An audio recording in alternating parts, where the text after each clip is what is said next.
Bonjour et bienvenue aux Engagés publics. C'est François Larouche au micro et cette semaine, nous avons un épisode spécial Boussole électorale fédérale.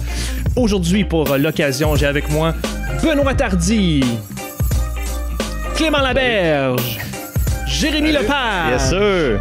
Denis Martel, Hello. René Alnozir Bonsoir. et Viviane Martineau-Vacroto. Salut! Bonjour tout le monde! Salut. Salut. Comment ça va?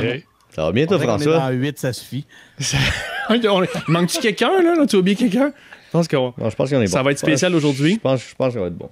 Avant qu'on commence, j'aimerais dire aux auditeurs, d'abord, je veux toujours remercier tous les Patreons, mais plus particulièrement, je veux remercier aujourd'hui notre dernière Patreon, notre nouvelle Patreon, qui est Valérie Magnan. Merci beaucoup, Valérie, de nous appuyer et de consulter nos nouvelles vidéos de formation d'organisation politique.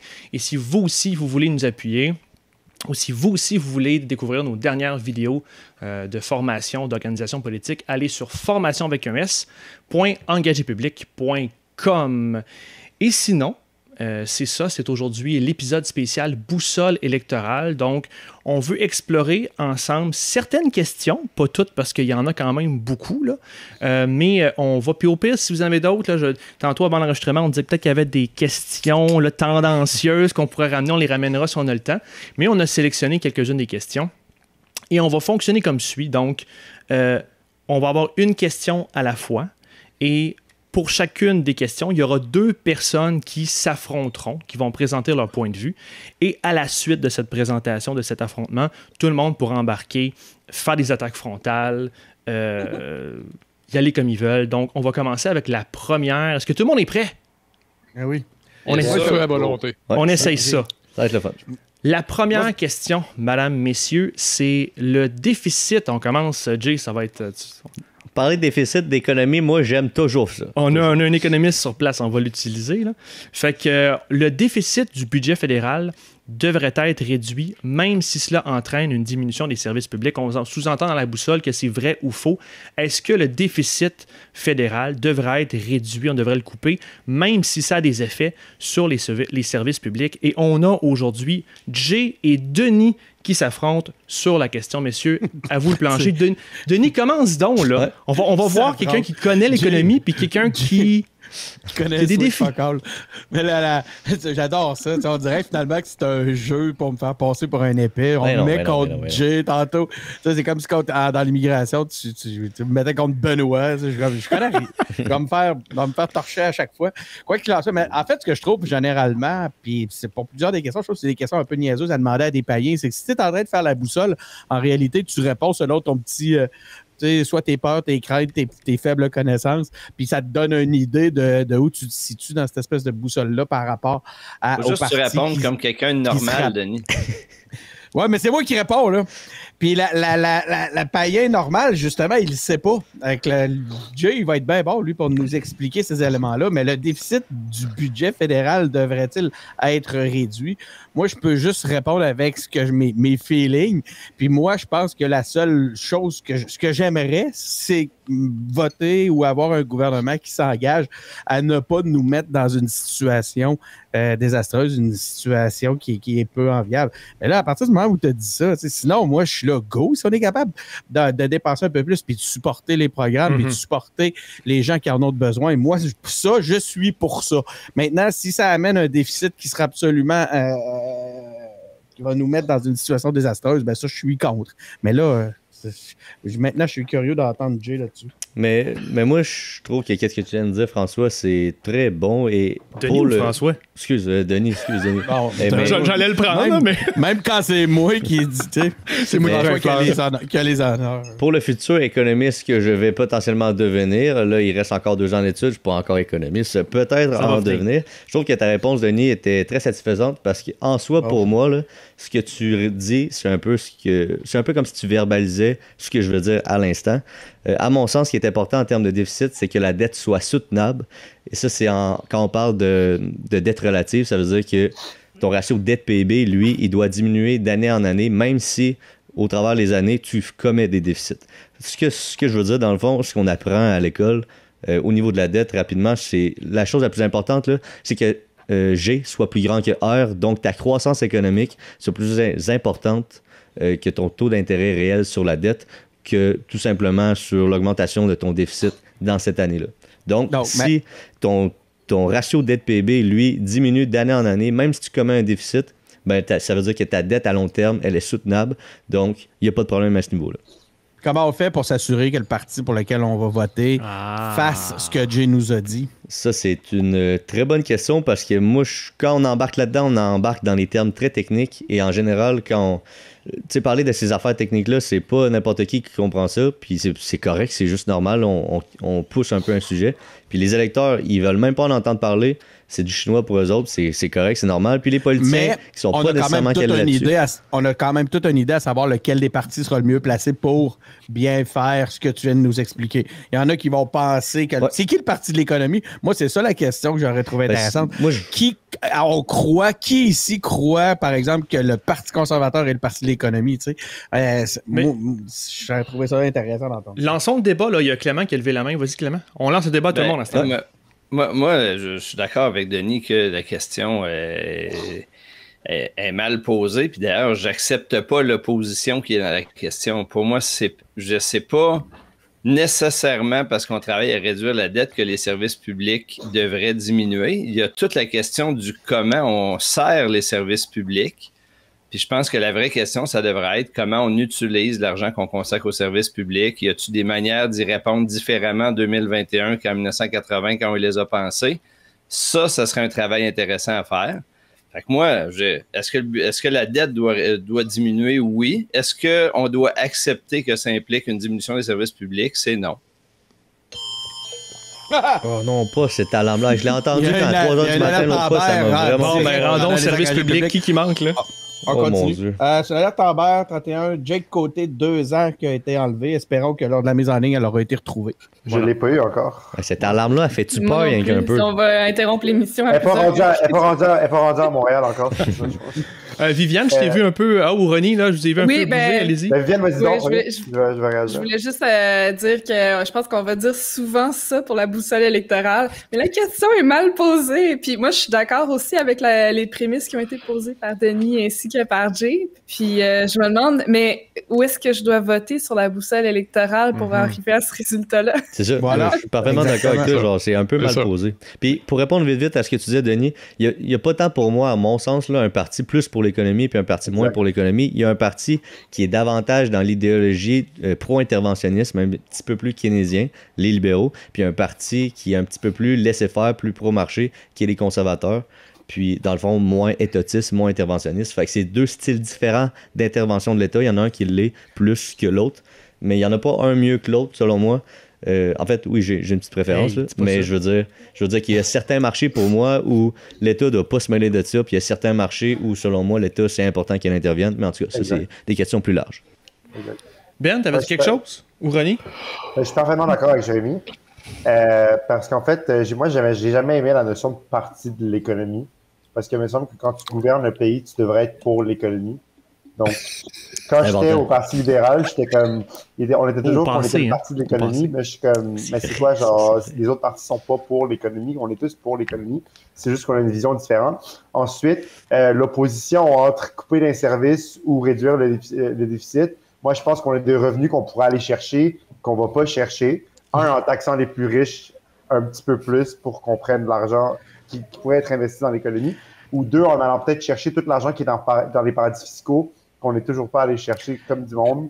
Il faut aussi voir comment diversifier son économie puis trouver des sources de revenus différentes pour pouvoir un peu pallier aux besoins. Puis c'est sûr, après, qu'il y a une consolidation à faire, comme par exemple dans le domaine de la santé, qui est plus que 50% du budget du Québec, c'est sûr qu'il y a des façons de consolider un peu les dépenses sans nécessairement couper d'un service. Ronnie, j'aimerais répondre à ta question. C'est que toi, tu parles du Parti libéral du Québec parce que c'est là que tu étais. C'est qu'en fait, oui, il y avait le Parti de l'économie, c'était le Parti de Jean Charest.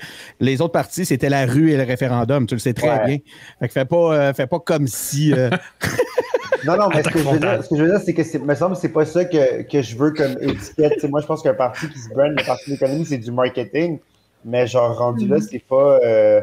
on serait pas plus dans le mal si c'était un autre parti qui était au pouvoir. D'après moi, Philippe Couillard, c'était pas un médecin ou un neurochirurgien, c'était un gars de marketing. Parce que lui, 250 000 emplois, il l'a fait à fond la caisse, puis l'économie, il se l'a approprié. Mais il a bien fait ça, puis ça l'a servi. Oui, ils ont bien fait ça, c'est sûr. Mais... S'approprier l'économie, les libéraux. Ça, c'est de mais en général, les partis essaient de s'approprier l'économie. Je les comprends. La CAQ, je trouve pas qu'ils sont plus le parti de l'économie que le parti libéral ou plus que le PQ de René Lévesque ou plus que, tu sais, je veux dire... T'es en train de quand changer. t'es là, tu mets des politiques économiques en place parce que tu penses que c'est ce qu'il y a de mieux à faire.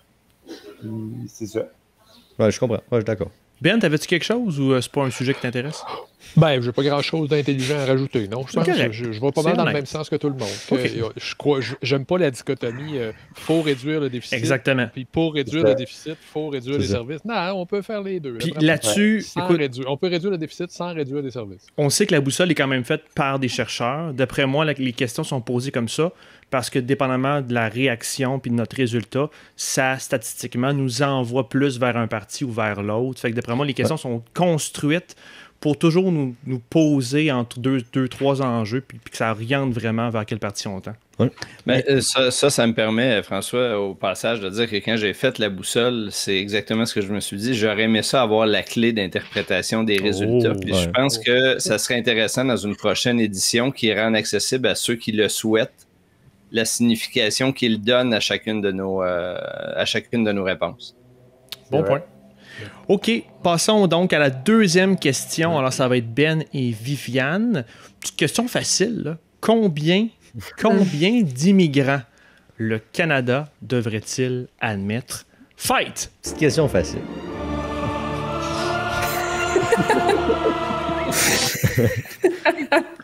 C'est donc bien intense qu'on va faire. Vas-y, Ben, ton nom est en premier dans la liste. Je pense pas qu'on va se battre beaucoup. Regarde, moi, je me suis déjà prononcé pas mal sur l'immigration à ce micro. Combien? C'est une drôle de question, combien? Parce que dans la boussole, là, c'était plus, un peu moins, un peu plus, beaucoup moins, le même nombre. Je pense qu'il y a 2 pays au Canada, puis les 2 pays devraient gérer leur immigration chacun à leur façon parce que c'est pas les mêmes enjeux. Ça va être ça, mon intervention. Donc, combien, c'est sûr, c'est le nombre qui va répondre aux besoins des communautés. C'est ça, ma réponse. Mm-hmm. Ma réponse allait dans le même sens. Là. Il n'y a pas beaucoup de batailles, effectivement, ici. Je trouve que, Denis, tout à l'heure, tu disais qu'on doit se positionner comme païen sur des sujets assez complexes, puis ça, c'en est. C'est un gros, là. On demande à se positionner, mais de façon très, très émotionnelle. Je veux dire, il y a certaines questions, certains sujets où je suis...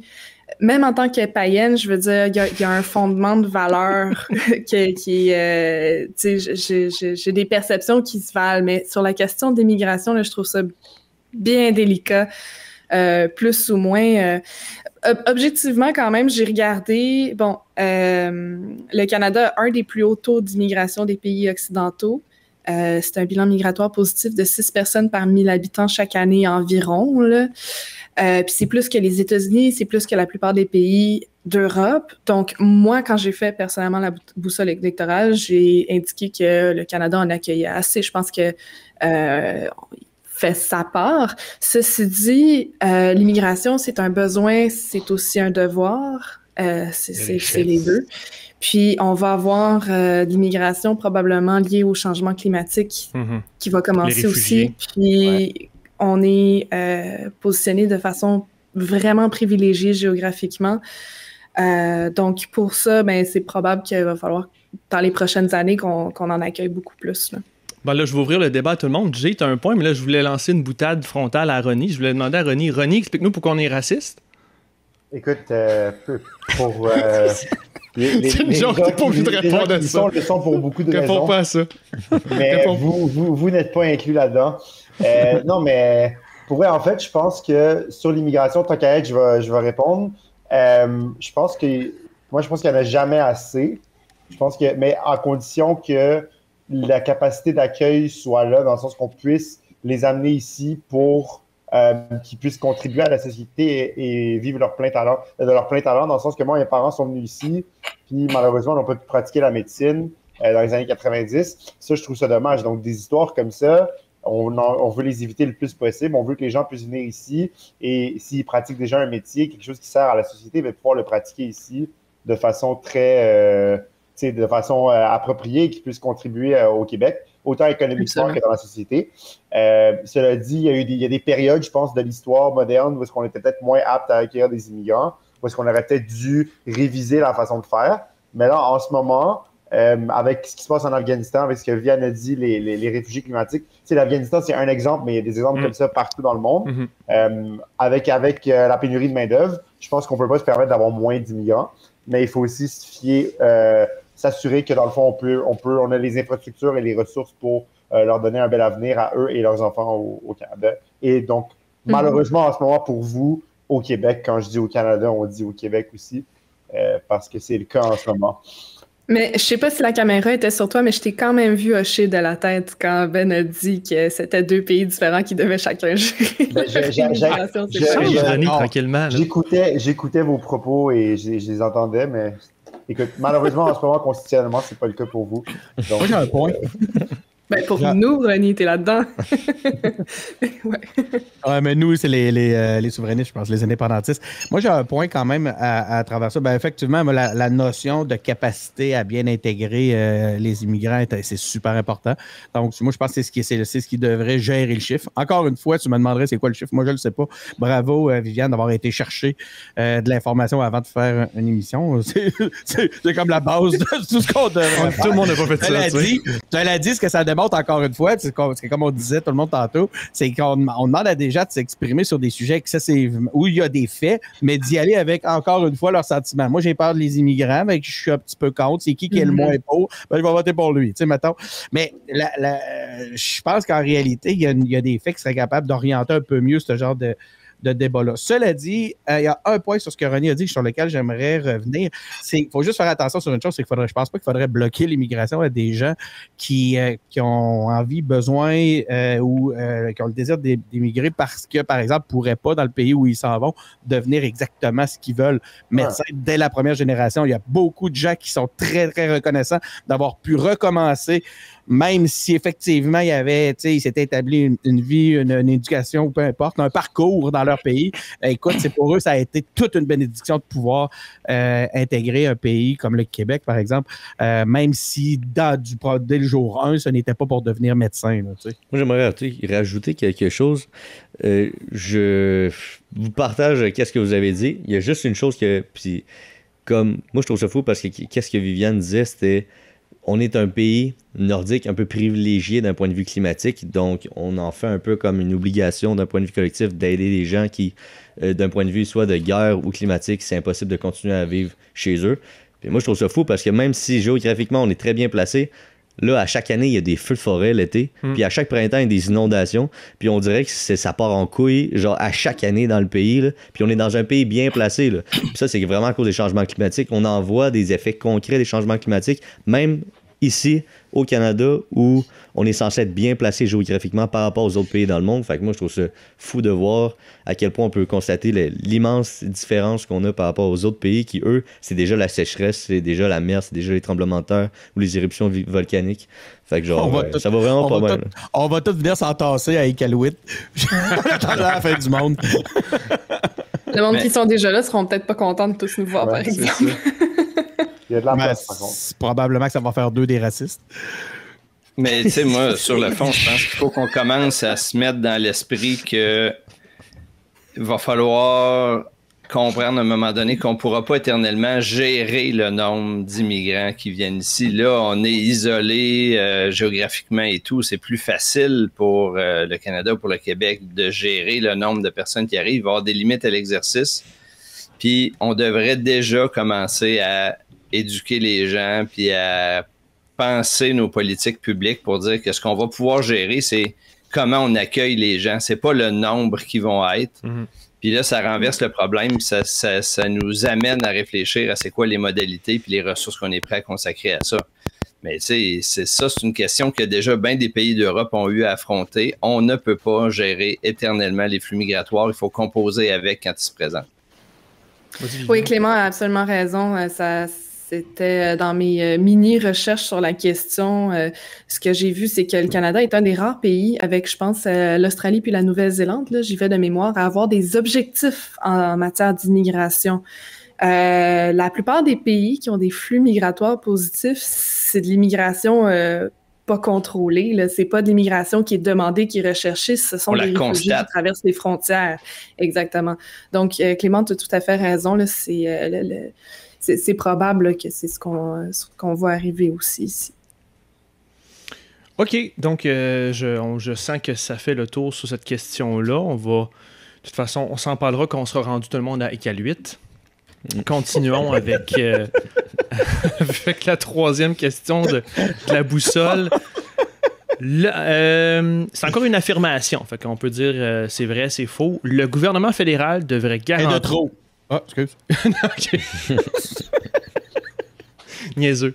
Le gouvernement fédéral devrait garantir un revenu minimum à tous les adultes canadiens, qu'ils aient un emploi ou non. Là-dessus, on a Ronnie et Jay. Messieurs, allez-y. Ouais.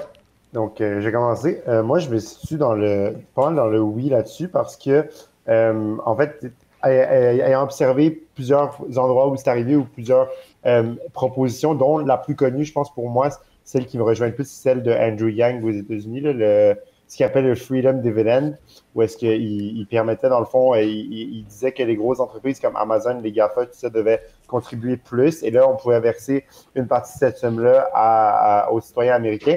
On a eu l'exemple parfait avec la PCU pendant la pandémie.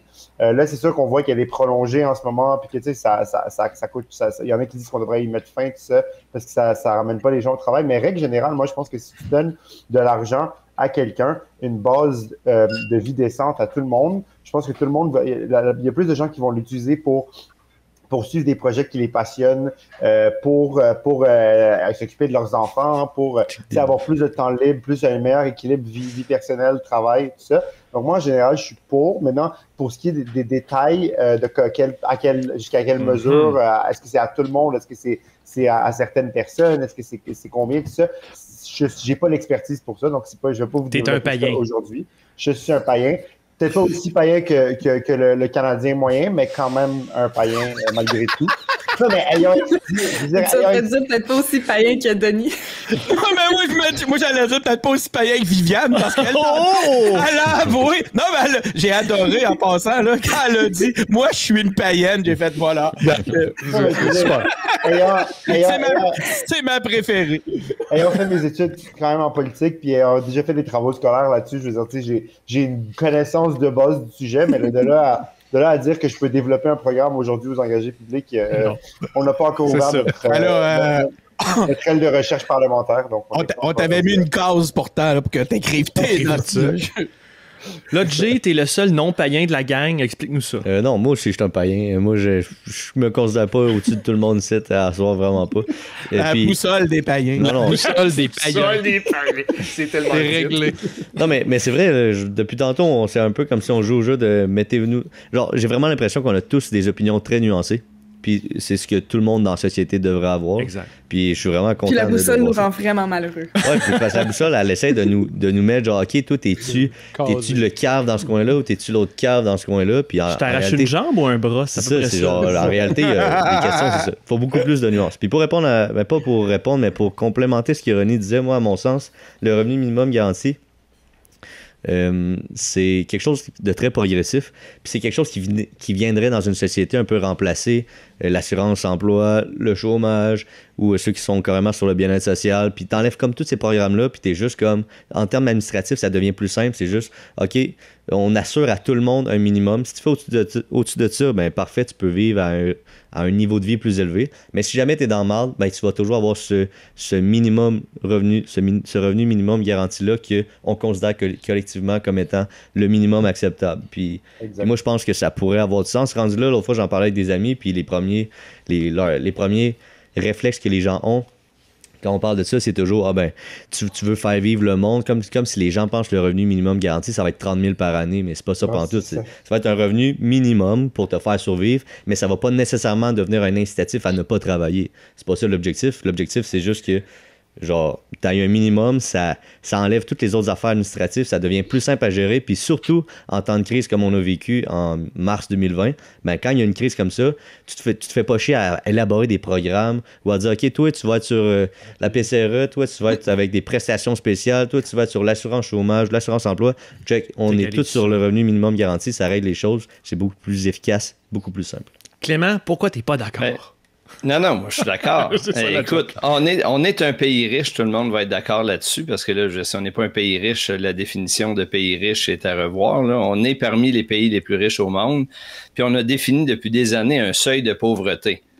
On est assez riche pour assurer que tous les citoyens ne soient pas dans la pauvreté. Assurons ce minimum-là à tout le monde.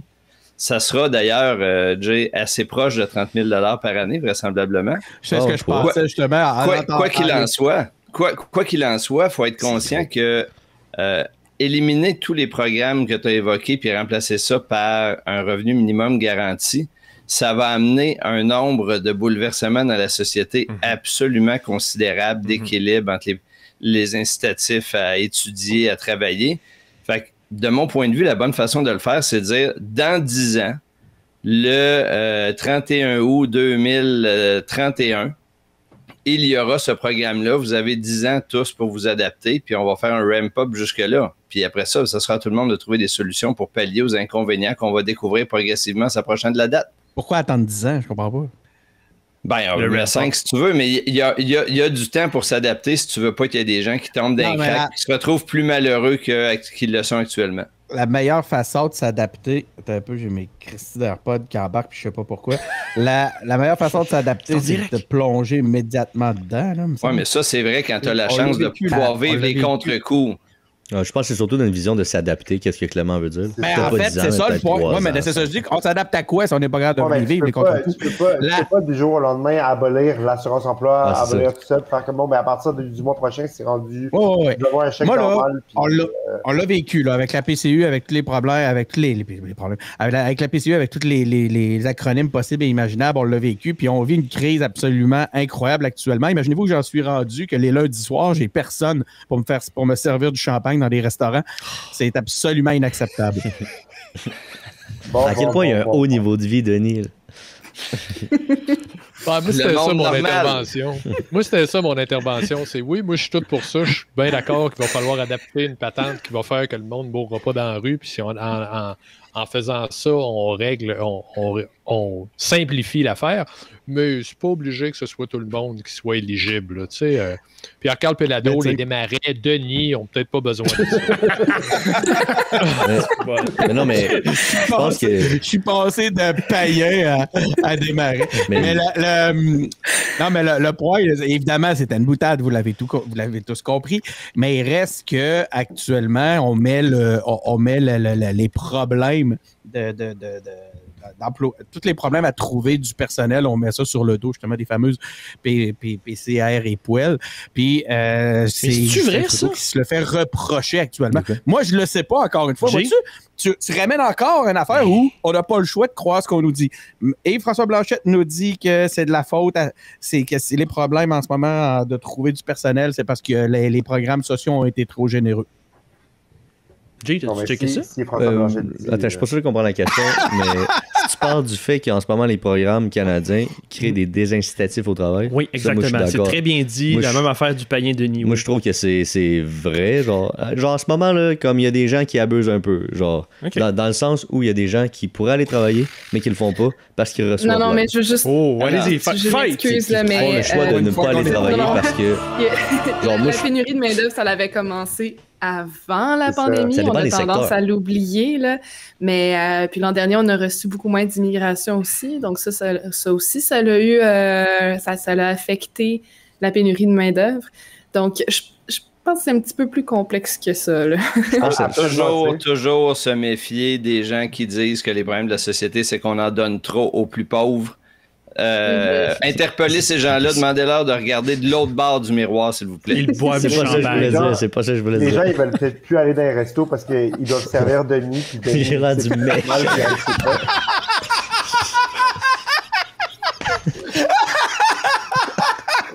peut-être, Denis. Oui, ben, est-ce que c'est ça, là? On a trouvé la vraie cause. C'est 5%, puis on le sait pas. Là. La pénurie de main-d'œuvre, c'est pour les jobs de marde, là. Mais voilà! Non, mais exactement. C'est ça l'affaire aussi. C'est que, je veux dire, un revenu minimum garanti, oui, ça va avoir un effet très grand sur la société. Moi, le petit point que je voulais apporter, c'est l'histoire de remplacer tous les programmes par un revenu minimum garanti. Il faut faire attention avec ça. Puis c'est pour ça que Clément apportait peut-être l'idée d'étaler ça de façon très, très progressive. Ce qui n'est pas nécessairement ma position, mais c'est peut-être une solution au fait que quelqu'un qui perd son emploi puis qui a une très bonne rémunération, l'assurance emploi va lui permettre de pas tout perdre. Mettons, s'il avait acheté une maison qui a une très grosse hypothèque, ben l'assurance emploi est comme nivelée par rapport au salaire qu'il faisait. Puis c'est pas ça qu'on veut faire avec le salaire minimum garanti ou les revenus minimum garantis. Et en ça, ben si tout à coup, le seul programme sur lequel une personne peut compter, c'est beaucoup plus bas que ce sur quoi il pouvait compter auparavant, ben c'est sûr que je pense que c'est pas impossible, là, ce serait même juste en fait, là, d'une certaine manière, mais faut quand même, je crois, avoir une adaptation. Il faut que les gens soient prêts à ça. Puis là, par rapport au marché de l'emploi, moi, ce que je trouve vraiment intéressant d'un programme de revenu minimum garanti, c'est justement que on force une automatisation, je pense, puis moi, je suis pas contre ça, qui élimine les objets, les emplois qui sont pas valorisants pour l'être humain ou qui sont pas, je veux dire, qui nous permettent pas tant l'épanouissement. Puis ça, je trouve que ça, c'est intéressant. OK, mais ça là-dessus, par contre, j'aimerais intervenir parce que je voulais intervenir aussi sur le terme job de marde. Quand c'est mieux dit, c'est dit comme voyons. Viviane vient de dire. Ouais, c'est ça. Tu peux m'appeler la païenne. La païenne, c'est comme la païenne vient de dire. Non, c'est trop, c'est merveilleux, ça. Le point est que je pense la définition du job de marde, pour moi, c'est pas tant sur l'épanouissement parce que ça, c'est propre à chacun. Puis moi, je pense qu'on peut autoriser à chacun de faire son choix là-dessus. C'est sur le fait que c'est mal payé. C'est ça, une job de marde. C'est une job mal payée. Je voulais juste ramener cette petite précision-là. Parce qu'il n'y a pas de saut métier, dirait ma mère. Ouais, moi, tout, je disais ça avant d'être livreur de poulet, puis Christ que c'est une job de merde. Je pensais que t'allais dire avant de travailler au PQ. Non. Hey, j'étais livreur de poulet, là, fallait que je me batte mes commandes, faire 2 piastres de type, fallait que je livre avec mon char, avec mon gaz. Non, livreur de poulet, là, c'est pas une nice job. Mais moi, c'est quoi? J'ai été livreur puis j'ai adoré ça. Mais c'est asti que c'est mal payé. Fait que c'est une job de marde. Après 3 blocs, moi, je pense qu'on doit renommer le podcast Les païens nuancés. Les païens nuancés, c'est pas pire. C'est notre nom de podcast. Puis, j'aime ça aussi qu'en 30 minutes, Jay est déjà rendu le conservateur du groupe. Ouais, mais ça, je veux revenir là-dessus parce que... Ça fait des études en économie, ça corrompt. Ouais, c'est fini. Non. Ça, hey, moi, là, si vous saviez à quel point, genre, on m'étiquette, en tout cas, à l'Université de Sherbrooke, que j'étais l'étiquette de la gauche économique, puis là, je peux pas accepter le fait qu'ici, je sois de la droite. Puis je me suis souvent fait... Ça va arriver. Si on regarde l'espèce de boussole, là, on est tous dans le même quadran de toute façon. On doit tout être autour. Non, parce qu'on n'est pas capable de répondre aux questions autrement que par... Ben, je sais pas, c'est compliqué. Mais genre, pour vous donner une idée, là, moi, j'ai 2 colocs qui ont fait la boussole électorale, puis ça leur a donné conservateur puis Parti populaire. Moi, je suis arrivé au bloc, là, mais moi, j'ai 2 colocs, c'est conservateur, Parti populaire. Genre, à quel point, selon eux, je suis de la gauchiasse, mais pas possible. Genre, tu comprends? Comment vous faites? Comment vous avez divisé votre loyer, juste pour le fun? Payez-vous chacun une part égale? Non, on paye pas chacun une part égale. On paye une part équitable en fonction des grandeurs des chambres, puis il a fallu débattre beaucoup pour ça. Puis en tout cas, ça, c'est des affaires personnelles. Ouais, parce qu'il y a des chambres très très grandes à l'appart, puis des chambres très petites. Moi, j'ai fini par avoir la chambre petite, puis là, je négociais une baisse de salaire et tout. Avez-vous réfléchi à payer en fonction des revenus de chacun? Payer les revenus de chacun. Ça, là, je veux pas rentrer dans les détails, parce que je sais pas si mes colocs y entendent l'épisode. On va leur envoyer. Mais non, c'est pas fait en fonction de ça, parce que si c'était ça, selon moi, ce serait équitable. Mais juste, je vais vous donner une anecdote. Justement, hier, c'est la première soirée qu'on passe en appart. On s'en va sur le balcon, sur nos chaises, on prend une bière, puis on parle de ça. de qu'est-ce qui est équitable, qu'est-ce qui l'est pas.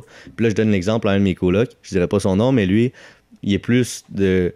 Pas d'intervention de l'État, très genre, si tu as réussi dans la vie, c'est grâce à toi, puis on devrait même pas t'enlever une scène de ton salaire, même si tu fais 15 milliards de dollars, même si c'est pour aider les plus pauvres, parce que tu mérites ton 15 milliards de dollars, vu que c'est toi qui l'as généré. Tu comprends? Genre, lui, c'est comme ça, puis lui, il a sa vision de faire, puis moi, quand je lui ai dit, on pourrait peut-être, tu vois, le taxer de façon à y retirer 0,5 millions, genre, non, excuse, 0,5 milliards, donc 500 millions, et le redistribuer vers des gens qui gagnent peut-être 30 000 ou des gens qui font 10 000 puis comme cette petite perte-là, là, en termes de perte marginale, relative, là, ça y ferait rien pour tout le gain que ça pourrait causer dans la société. Puis moi, c'est comme ma vision des choses, c'est ça, être équitable, redistribuer la richesse. Moi, c'était de mon point de vue, puis je suis convaincu qu'au Québec, puis même au Canada, je suis pas sûr à penser comme ça, mais pour lui, c'était impensable d'y enlever une scène parce que c'était sa scène à lui et que c'était sa façon à lui d'être équitable d'un point de vue collectif. Puis moi, ça rentrait pas dans ma tête, mais pour vous donner à quel point ça fait des bonnes discussions et des bons débats à l'appart, c'est vraiment plaisant, vraiment le fun. Tu l'inviteras à réfléchir à savoir si il serait pas lui-même un idiot utile dans un système des fois un peu trop injuste. Mais ça. Mais je sais pas qu'il est pas idiot, il est très intelligent de la personne que je parle, mais il a vraiment sa vision de l'économie, puis moi j'ai ma vision de l'économie. Non, c'est une expression. C'est lui qui fait son asphalte au fur et à mesure quand il roule dans la rue. Exactement. Non, j'espère qu'il verra pas les Puis qu'il l'enlève une fois qu'il a roulé dessus. On est sorti de la boussole. OK, je vous ramène.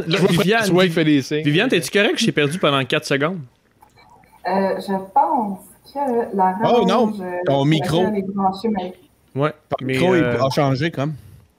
Je vais la replacer, mais c'est ça, je pense que j'ai des petits problèmes de surchauffe. Prends le temps. Ben, prends le temps d'arranger ça. De toute façon, il faut que je Québec. fasse un peu de cote avec le son de tout le monde, c'est pas grave. Ouais, au pire, tu laisses ça de même. Ouais, mais François, t'as skippé une question. On avait une drogue, pas une drogue. On avait une question sur les drogues dures. Une drogue sur les questions. Clairement, tout le monde est sous l'influence, fait que je vais passer ça. Fait que pendant que Viviane arrange ça, je peux peut-être lancer la 4e question. Combien le gouvernement fédéral devrait-il faire payer aux Canadiens pour chaque tonne de gaz à effet de serre qu'ils émettent par la consommation de combustibles fossiles? C'est Benoît et Ronnie qui doivent se battre là-dessus. Messieurs, vous devez régler les changements climatiques ce soir. Go! C'est encore une question, payer plus, payer moins, payer comme ils payent maintenant. Combien? Écoute, est-ce que ça devrait être plus? Ça devrait certainement pas être moins, mais je trouve que c'est une drôle de question encore, comme toutes les autres questions, je pense que tout le monde est d'accord là-dessus. C'est que je veux pas non plus que ça... Ce qui est important, c'est de polluer moins, pas de pouvoir payer parce qu'on paye. Tu sais, il ne faut pas que de payer pour polluer, ça se devienne une excuse. Ah, mais là, je peux polluer, je paye. Comme si payer, ça réglait tout. Payer, ça donne rien, là. La Terre, elle gère pas ça, là, l'argent. Là. Je veux dire, mais que payer. Si je fais l'avocat du diable. Pardon? C'est pas ton tour. C'est pas mon tour. Attention. Let's go, Ronnie. Ben moi, je suis d'accord que c'est pas une question qui est noir ou blanc, mais au niveau de combien la taxe du carbone devrait être. Et en fait, il y a la Commission de l'écofiscalité du Canada qui nous a dit clairement qu'en bas de 210 $ par tonne, ça servait un petit peu à focal, comme que ça n'allait pas vraiment aider à limiter, à atteindre en fait les objectifs climatiques. En ce moment, je pense que le gouvernement Trudeau, il vise 120 quelque chose d'ici 2030. Eux, ils disent que ça devrait être 210 d'ici 2030. Fait que je pense que la réponse est un peu là, c'est que la cible du gouvernement Trudeau en ce moment est vraiment pas assez ambitieuse. Si on se fie à une étude quand même assez pertinente là. Très bien, je suis pas contre qu'ils payent, là, c'est correct, là, mais je veux pas non plus qu'ils disent « Ah, mais là, on paye, nous autres, fait qu'on peut polluer. » Non, ça serait mieux que tu décides de pas polluer. Tu n'aurais pas à payer après.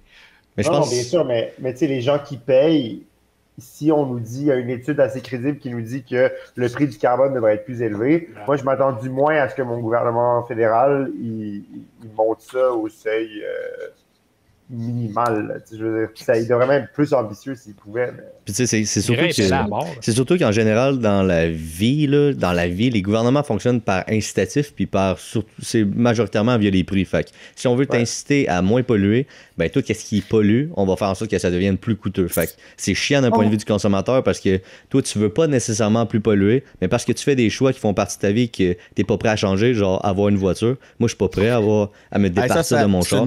C'est une définition du Canada, ce que tu viens de dire. Mais tu sais, comme moi, je suis pas prêt à me départir de mon char, mais je trouve qu'en termes de frais fixes, ça coûte extrêmement cher avoir une voiture, puis le gouvernement, c'est dans son intérêt, dans le but d'atteindre ses objectifs climatiques, que de faire en sorte que ma vie soit plus chiante parce que je pollue via ma voiture. Fait que, c'est très chiant, mais c'est vraiment une redistribution de la richesse.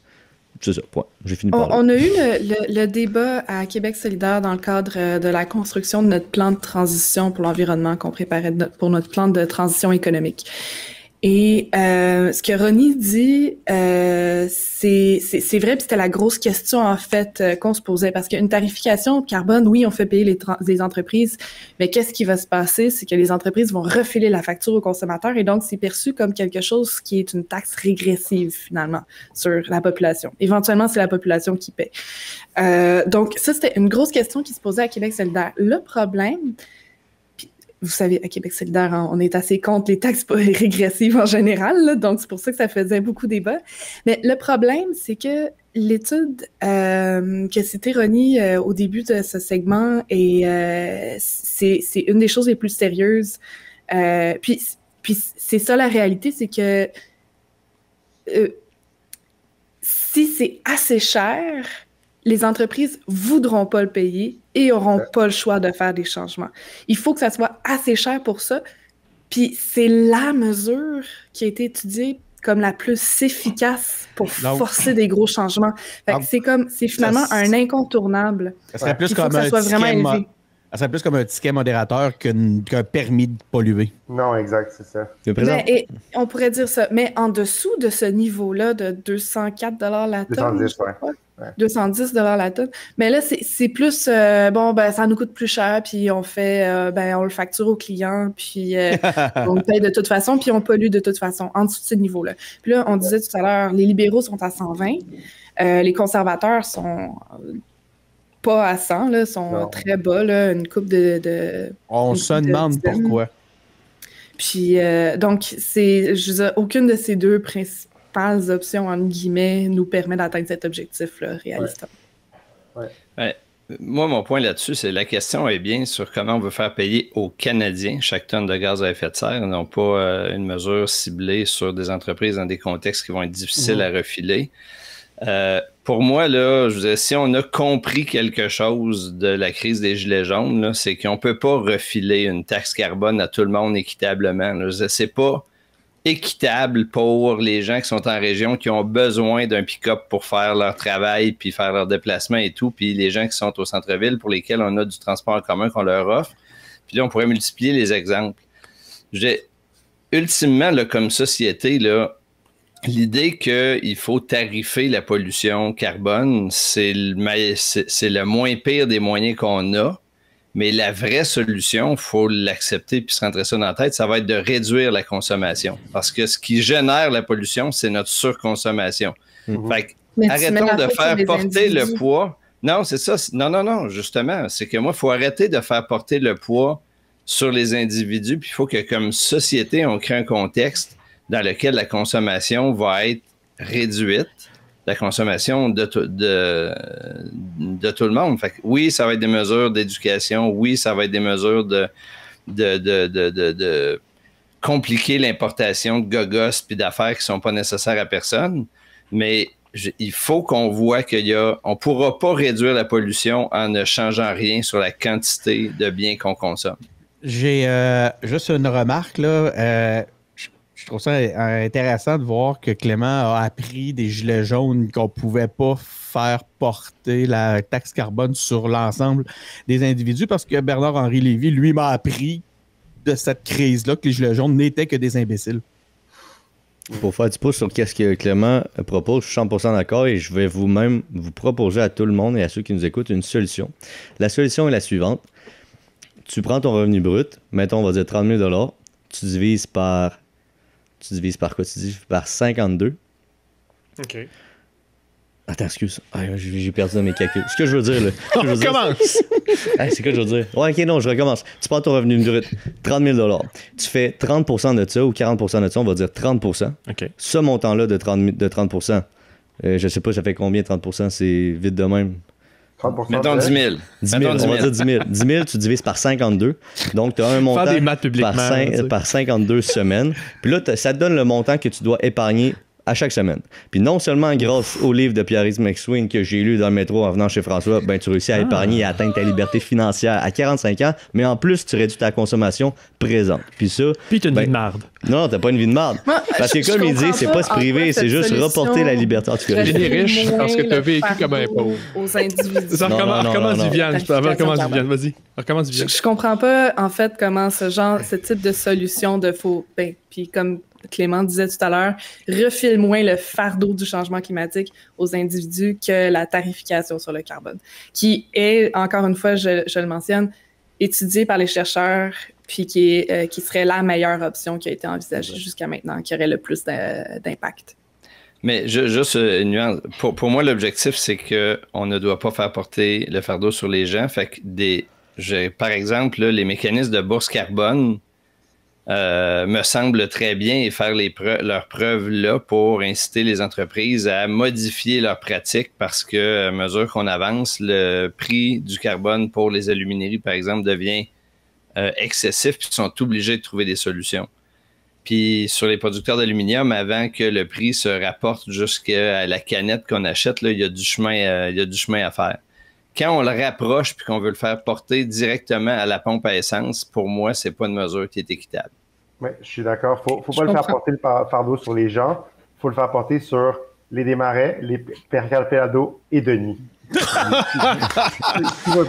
Ça, on s'entend tous là-dessus. Juste une petite parenthèse avant de passer à la prochaine. Vas-y, on va passer à la prochaine après. La petite parenthèse, c'est on parle de changement climatique, de solutions, puis on est tous bienveillants par rapport à ça. Juste pour vous dire que Radio-Canada a fait une entrevue avec les chefs des partis fédéraux récemment, je pense, dimanche passé. Puis, on le savait pas, mais en tout cas... Puis Henry Noto, le chef du Parti conservateur, a dit que le Canada, c'était un des pays les plus verts, voire le pays le plus vert, le pays qui polluait le moins. Tu sais, à quel point on est loin, là. On est loin, là.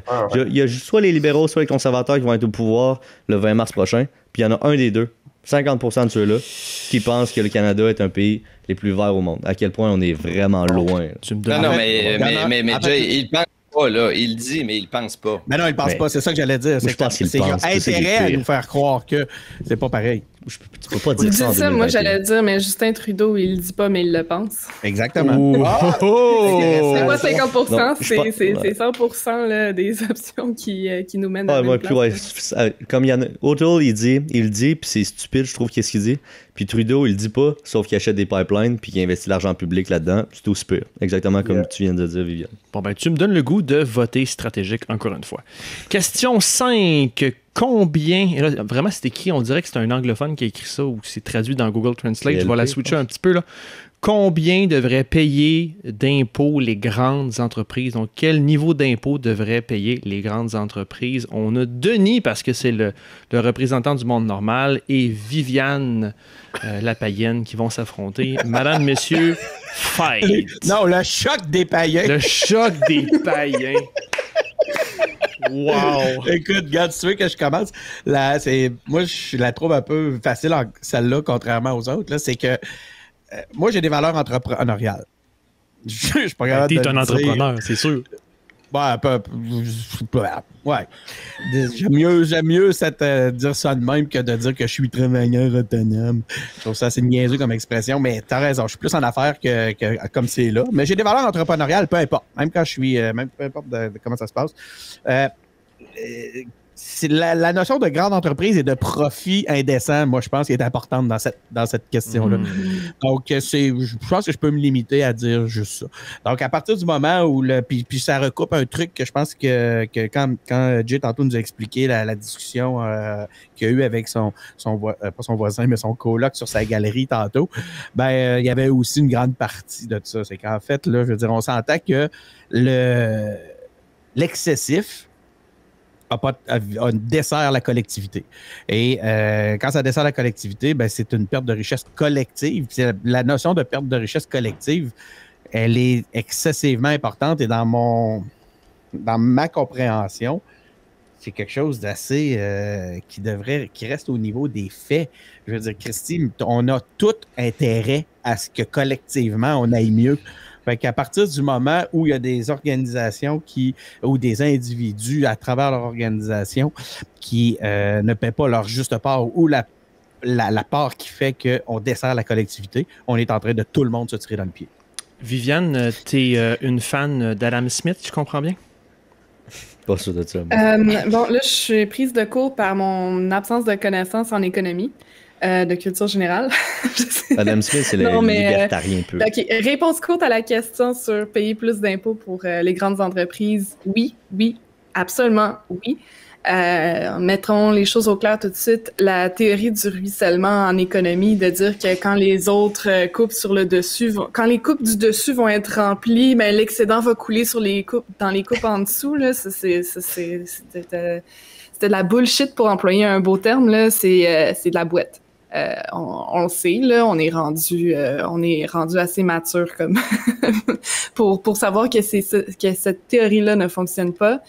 Les inégalités dans le monde sont en croissance. Les fortunes s'étiolent de plus en plus entre certaines mains peu nombreuses, bien précises. Puis, dans le cas des grandes entreprises, ben, il y a deux éléments intéressants par rapport à cette question-là. D'abord, il y a une très grande baisse dans l'histoire de l'apport des impôts des entreprises à l'État par rapport aux individus jusqu'à aujourd'hui. Donc, je pense qu'il y a quelques décennies, là, j'ai pas pu retrouver l'information en cherchant rapidement, mais probablement aux alentours de la Deuxième Guerre mondiale, là, enfin quand on a commencé à imposer les sociétés et les individus, c'était à peu près 50% des revenus de l'État qui provenaient des impôts des entreprises. De mémoire, là, j'y vais. Puis aujourd'hui, on parle de peut-être 12% ou dans le coin de 20%. Les paradis fiscaux. Ben, c'est ça. Il y a les paradis fiscaux, mais c'est pas juste ça. Le taux d'imposition des entreprises a beaucoup, beaucoup, beaucoup baissé. Puis ça, c'est pour attirer les entreprises. Tous les États se font concurrence pour attirer les entreprises, pour avoir des emplois, donc, parce que ça fait marcher l'économie et tout ça. Donc, on a beaucoup baissé pour suivre le marché mondial, finalement. On a beaucoup baissé le taux d'imposition des entreprises. Donc, oui, je suis d'accord à augmenter le taux. Puis l'autre affaire que je voulais mentionner, c'est dans le contexte de la pandémie, mais il y a certaines entreprises qui ont vraiment bénéficié du contexte, puis qui ont vraiment fait beaucoup d'argent. Amazon. Un peu sur le dos du monde. Là. Tout le secteur technologique a bénéficié de ça. Moi, c'est une mesure avec laquelle je serais d'accord là, d'avoir un impôt spécial de pandémie sur certaines entreprises. Bon, à reculons, c'est toujours un petit peu plus difficile, mais quand même. La seule chose, c'est que je serais pas fermée, puis là, j'embarque dans quelque chose de complètement flagué, là, à l'idée qu'on revoie totalement notre façon de percevoir des impôts, puis qu'au lieu de, je sais pas moi, imposer les entreprises, on impose beaucoup plus les grandes fortunes individuelles. Exemple, sur le capital, pas seulement sur les revenus. Tu sais, on pourrait le changer la façon de faire les choses parce que l'affaire avec l'imposition des entreprises, puis c'est comme je le disais, la raison pour laquelle on la baisse tout le temps, ben c'est parce que si nous on l'augmente, ben il y a des entreprises qui partent, il y a des emplois qui se perdent, il y a de la richesse qui ne se crée plus chez nous, et il y a toujours ça qui est compliqué. Je suis d'accord, je vais être d'accord avec vous là, de dire qu'il y a quand même moyen on a quand même du jeu là, pour augmenter davantage le taux d'imposition des entreprises, mais je vais juste dire il y a peut-être d'autres solutions encore, mais vraiment de grosses réformes là, qui seraient à envisager. J'aime beaucoup ce que tu dis. C'est ce que je fais un peu mon introduction. C'est que en disant que j'ai des valeurs entrepreneuriales, c'est que je ne voudrais pas que ce genre de politique-là vienne décourager l'entrepreneuriat. Absolument pas. C'est pas le. Ouais. Non, c'est ça, exactement. Je l'ai bien compris. Je pense que Clément avait quelque chose là-dessus. Jay, tu voulais-tu y aller, messieurs? Je vous laisse continuer. Ben, très brièvement, on est tous d'accord, il faut que ce soit plus. Puis moi, je mènerais juste sur la table que quand ton dernier argument pour amener des entreprises chez vous, c'est que tu as le plus bas taux d'imposition, ça veut dire que tes autres qualités, tes autres éléments que tu as à offrir sont dramatiquement faibles. Ouais. Dans un environnement comme celui des changements climatiques, on a d'immenses autres avantages d'énergie propre, de capacité de fournir l'électricité au prix qu'on veut parce que c'est nous autres qui sommes producteurs et distributeurs. Peut-être qu'on peut arrêter de réfléchir comme une république de bananes sur des promesses de ne pas payer d'impôts chez nous. Faisons payer un juste prix, puis donnons des crédits d'impôt quand les gens se comportent de façon exceptionnelle en nous permettant d'atteindre des objectifs sociaux qu'on s'est donnés. Ouais. Tout en continuant à commander chez Amazon. Je suis entièrement d'accord avec toi, Clément, sauf que les multinationales, c'est la mode, vont avoir un siège social à tel endroit, des opérations à tel endroit, puis vont optimiser toute leur structure fiscale. Mais ça, là-dessus, ça, je suis d'accord avec toi, et ça, là-dessus, il faut regarder ce que la Commission européenne a fait dans les dernières années, où c'était le truc de tous les GAFA du monde, Amazon et tout, qui avaient des bureaux au Luxembourg, puis qui payaient leurs taxes à zéro au Luxembourg. La réalité, c'est qu'ils ont renversé la logique, puis maintenant, tu payes les taxes aux consommateurs et les impôts à l'endroit où l'argent est fait, où le consommateur est fait. Fait qu'il a fallu qu'ils changent les règles comptables, mais ça, le Canada puis le Québec ont juste à le faire. Là, c'est une question de courage politique. Mais voilà, puis là, on en revient aux collectivités puis au courage des collectivités. Les organisations qui ont envie de se comporter en abuseurs, à la limite, ne sont pas les bienvenus. Cela dit, on est tous des gens qui, en ce moment, pratiquement, parlons à travers des Apple et avons commandé dans les 30 derniers jours chez Amazon. Ben, toi, avais-tu quelque chose à rajouter là-dessus? C'est beau. Jay, en un mot, ta position? Plus, mais plus de manière intelligente. C'est plus qu'un mot, ça. Ouais. Messieurs, dames, le temps avance. Il y en a qui ont des obligations. Là, René, t'as quelque chose à dire là-dessus? Je voulais embarquer sur la question, mais c'est correct. Parce que le temps avance. On a plusieurs encore thèmes. Moi, je serais porté à aller encore vers la preuve vaccinale puis la maudite COVID. Est-ce qu'il y a d'autres sujets? Est-ce qu'il y a un consensus dans l'équipe? Là, il y avait la question sur la langue, la question sur les armes à feu, la question sur preuve les pop vaccinale. autochtones. Ben écoute, c'est le sujet de l'heure. Bon, j'irais vers le sujet tendancieux du moment. Là. Ça vous va tout le monde? On y va sur la preuve vaccinale? Moi, je vote pour qu'on laisse François gérer le truc. Donc, les gens devraient-ils obligatoirement présenter une preuve de vaccination? C'est le sujet de l'heure qui commence demain. Ah, c'est demain? C'est demain, parce qu'on ouais, il est mardi 31. Mais c'est commencé en ce moment, si on se fie à la mise en ligne. OK. Fait que tantôt, tu vas sortir. Il va falloir que tu présentes ton petit code QR, là. Donc, les gens devraient-ils présenter obligatoirement une preuve vaccinale contre la COVID-19 pour assister à des événements publics? Jérémy et Clément.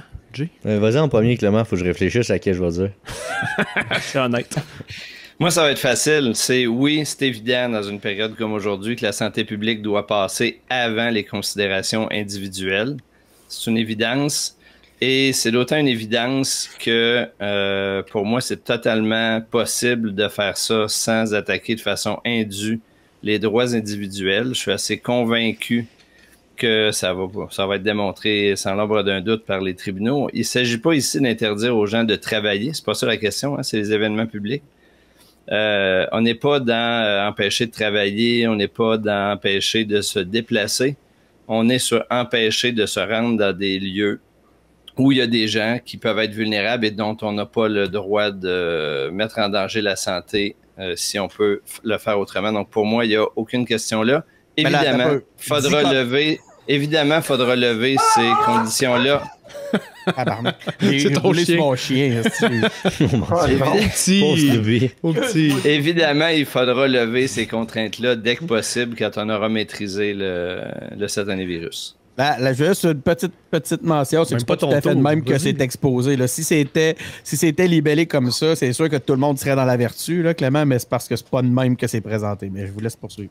Ben non, mais la question, c'était... Sur les vulnérables, là. Moi, je te dis, tout ton bout sur c'est pour empêcher, c'est pour protéger dans des endroits vulnérables, parce que c'est pas en ce moment, c'est pas le Denis, même qui est appliqué. Là. Oui, mais Denis, c'est ça le point pareil. Je veux dire, la question, c'est qu'on veut pas obliger les gens vulnérables à rester chez eux de peur de sortir. Mais là, les vulnérables, c'est les non-vaccinés. Fait que c'est correct. Seulement. Ah non, mais pas seulement. Non, je m'excuse, mon bébé, il peut pas être vacciné, là. Non, on comprend. Là. Si je peux m'immiscer dans le débat que je suis censé avoir avec Clément. Jérémy, qu'est-ce que t'en penses, toi? Si je peux m'immiscer là-dedans, ouais, ben moi je dirais que si c'est pour nous un peu nous aider à nous sortir de tout ça, là. Moi je suis pas contre le passeport vaccinal à partir du moment où c'est pour nous aider à comme vraiment comme closer ça puis à inciter les non-vaccinés à aller se faire vacciner. Je suis pas contre ça. Moi, il y a deux choses que je veux apporter. Présentement, je pense qu'on est autour de 75-80% de la population qui est vaccinée 2 doses. Moi, je trouve que c'est beaucoup.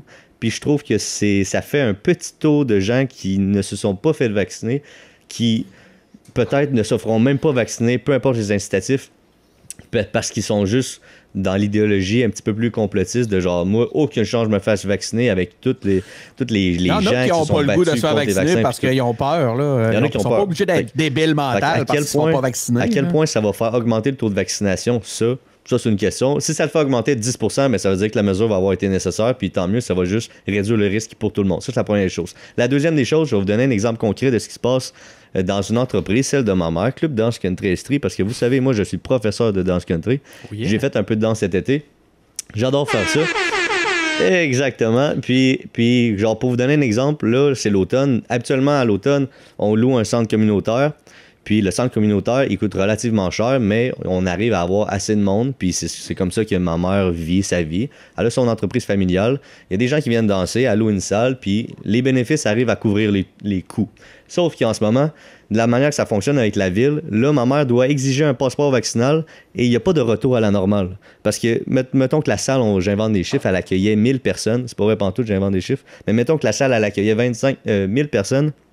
Puis que maintenant, à cause de la COVID, la salle, elle accueille uniquement 25 personnes. Ben à 25 personnes, ma mère peut pas faire de danse country. Puis moi, je peux pas faire de danse country parce que les bénéfices n'arrivent pas à couvrir les coûts. Mm-hmm. Sauf que là, à partir d'aujourd'hui, elle doit exiger le passeport vaccinal et elle ne peut pas retourner à 1000 personnes. C'est encore 25 personnes. Fait que c'est une branche de plus dans sa roue, tu vois. C'est encore plus de bâtons dans les roues d'un point de vue de l'entrepreneur parce qu'en plus que la limite soit réduite en termes de nombre de personnes, il faut qu'elle exige le passeport vaccinal. Alors que moi, initialement, j'étais convaincu que pour exiger le passeport vaccinal, ça allait nous permettre à toutes les entreprises de revenir à la vie normale. Et de ce que je comprends, c'est même pas le cas en ce moment. Je me donne la parole. Et toi, Denis, qu'en penses-tu? C'est parce que ce qui arrive, Jay, c'est que ce qu'on se rend compte, c'est que premièrement, on perd la course à travers les différents variants. Si la situation va changer, c'est pas... Tu sais, puis ça, je le sais, c'est plate, là, mais c'est parce que, Christy, c'est pas parce que le monde cherche à mettre des bâtons dans les roues aux entrepreneurs, c'est parce qu'en réalité, le vaccin qu'on a actuellement, il fait plus la job pour ce qu'on vit, pour la situation telle qu'elle se présente. Fait que, regarde... C'est quand même mieux ça qu'une fermeture complète, qu'un confinement total. C'est sûr que si l'alternative, c'est de refermer shutdown comme on a déjà vécu, c'est sûr que j'aime mieux ça. Ben, c'est ça. Moi, il faut le regarder. Moi, ça me fait rire d'entendre le monde dire « Ouais, mais là, vous nous aviez promis que... » Christy, on n'est pas là. Mais en tout cas, moi, il marche pas, ça marche pas. La maladie va plus vite que le médicament. Ça veut dire que là, retour à la case départ. Là, on n'a pris pas de 2 millions en passage. Genre, on est vraiment dans le marde. On s'est tous fait vacciner, puis... parce que moi, de ce que je comprenais, les vaccins, même s'il y a des nouveaux variants, ça se peut que je l'attrape, ça se peut qu'on l'attrape, mais... L'efficacité est moins grande. Vu qu'on a... L'efficacité est moins grande, puis on va moins en souffrir. On va moins engorger le système de santé. Fait qu'il va y avoir plus de cas, peut-être qu'ils vont monter, mais moins de morts, moins d'hospitalisation. Mais moi, j'étais convaincu que le passeport vaccinal, en vrai, c'était pour nous permettre de revenir à la normale, puis c'est pas le cas. Puis moi, c'est difficile à rentrer dans ma tête. J'ai vu Benoît et Clément bouger, là. Je sais pas s'il y en a d'autres, allez-y. Ben, c'est ça. Moi, je pense que c'est important le passeport, mais là, on est en pandémie. Là. Quand ça sera plus la pandémie, il n'y aura plus de passeport. C'est correct. Non, c'est ça. Puis le passeport, moi aussi, j'aurais aimé ça, comme Jay disait, que ça permette, peut-être pas 100%, je sais pas, là, mais que là, on puisse sortir, avoir du fun, faire des affaires. Écoute, parce que t'es uniquement entre les gens vaccinés. Même si tu l'attrapes, là, vacciné, là, t'es pas mal moins malade. Là, on est plus proche d'une grosse grippe, là. Tu sais, là. Puis même, il y en a qui l'ont plus tranquille que ça. Là. Donc, c'est pas comme si le passeport, là, tout d'un coup, parce qu'il nous avait dit qu'il ferait ça autrement avant, ben, c'est parce que la situation change à tous les jours. Là, donc, ils peuvent pas le savoir à l'avance. Je sais pas, Viviane voulait... Au final... Vas-y, Viviane, on te donne la parole. Oui. Ben non, mais c'est juste que j'ai déjà mentionné à l'émission, j'ai des personnes dans mon entourage qui sont des mouvances complotistes un peu, puis je veux pas m'en dissocier ou me désabonner. Je veux voir encore qu'est-ce qu'ils font parce que je pense que la pire chose à faire, c'est de les isoler davantage, là. Puis une de ces personnes qui a partagé un texte probablement viral dans ces trucs où il parle du fait que le port du masque a été imposé il y a 1 an en nous disant que ça nous permettrait d'un certain retour à la vie normale. Puis ensuite, il y a eu le défi 28 jours, puis le confinement a duré 200 jours. Après ça, la possibilité de se rassembler à Noël. Puis finalement, ça est tombé à l'eau. Après ça, un couvre-feu pour 2 semaines qui a été qui a perduré pendant 4 mois. Puis le point de tout ça, et j'avoue que je vais pas partager ça là, sur ma page Facebook, mais je comprends la frustration, c'est qu'on nous promet toujours un retour à une certaine normale si on agit correctement. Mais là, il y a comme une fatigue là, de faire comme... On fait tout ce qu'il faut, là, puis il n'y en a pas de retour à la vie normale. Je sais pas si... Enfin, je voulais juste apporter ça. Il n'y a pas vraiment de contribution au débat dans ce que j'allais dire. Non, oui. Moi, je pense que oui. Je suis d'accord. Moi, mon mot là-dessus, c'est que faut aussi arrêter de le réfléchir en fonction de nous-mêmes seulement. Là. On a des employés de la santé qui ont la langue à terre. Oh, puis même si c'est une grosse grippe, là, ils ont du monde plein les hôpitaux pareil, puis ils sont épuisés, puis ils n'ont pas eu de vacances. Puis on leur doit de maintenir ça bas au cas où que ça reprendrait, ne serait-ce que pour ça. Cela dit, je pense, Viviane, tu as un point en soulevant le message puis l'angle qui est pris par les opposants. C'est que peut-être aussi qu'il faut qu'on arrête de faire croire que c'est la dernière étape avant un retour, puis qu'on assume que c'est compliqué, que ça va être long, qu'on ne sait pas comment on va en sortir, puis que celui-là, on le doit à certaines catégories de monde qui nous ont aidés à passer à travers. Mais arrêtons de toujours faire croire que la lumière au bout du tunnel est là, elle n'est pas encore tout à fait là. Le problème est pas mal, et peut-être aussi dans la façon dont on le communique. Ouais. C'est comme quand on a eu le défi 28 jours une fois, après une autre fois. Ça a été ça pendant genre... pendant 1 an. 200 jours. Ça, on veut pas que les gens... Si on veut pas que les gens réagissent comme des enfants, il faut arrêter de leur parler comme s'ils étaient des enfants. Non, mais je suis d'accord, mais au final, sur le passeport, c'est vrai qu'il faut que ce soit temporaire, dans le sens que dès qu'on va avoir maîtrisé la pandémie, on espère pouvoir s'en passer. Mais en bout de ligne, ça prend un permis de conduire pour conduire. Maintenant, ça va prendre un passeport pour rentrer dans certains endroits. Tu sais, moi, je m'en vais en Colombie-Britannique dans 2 semaines, puis je suis content qu'ils l'exigent là-bas, puisque je vais pouvoir aller en paix là-bas, puis genre, tu sais, pas me mettre à risque, puis je voyage sans mettre à risque. Mon chat, pendant que Viviane en parlait, est grimpé sur le comptoir. Puis, ben, il peut grimper sur le comptoir, mais il va se faire sprayer par une petite bouteille d'eau pour les empêcher de descendre. Okay. Donc, quand tu fais tu peux prendre un choix, tu peux faire des choix dans la vie, mais il y a des conséquences qui vont venir avec. Mais là, si tu fais le choix de ne pas te vacciner, ben, tu ne pourras pas aller dans un resto. Donc, je voulais juste parler de mon chat, en fait. Donc, mais là, il faut que tu nous le montres. Mais il est parti parce que je l'ai sprayé avec de l'eau, justement. Il s'est allé se cacher. Puis c'est aussi l'heure pour nous d'y aller. Ça va être la transition vers la fin. Donc, merci tout le monde. Ça a quand même été bien. On est tous... c'est l'épisode des païens. Je pense que c'est la conclusion. Hey, j'ai déjà hâte à la prochaine boussole. Oui, c'est vraiment cool. Qui va être l'année prochaine avec le provincial. Ouais. Faut pas se le rappeler. Il y a une autre élection qui nous attend après ça. Et municipal. Merci tout le monde d'avoir été là. C'était notre épisode cette semaine. Comme d'habitude, abonnez-vous sur notre balado, à notre balado sur Apple Podcasts, Google Podcasts, SoundCloud et Spotify. Suivez-nous sur nos pages Facebook, Twitter, YouTube, Instagram pour recevoir notre infolette, consulter notre boutique, vous engager, découvrir l'organisation politique, visiter engagépublic.com. Merci encore à tout le monde. Ciao, ciao. À la semaine prochaine. Ciao.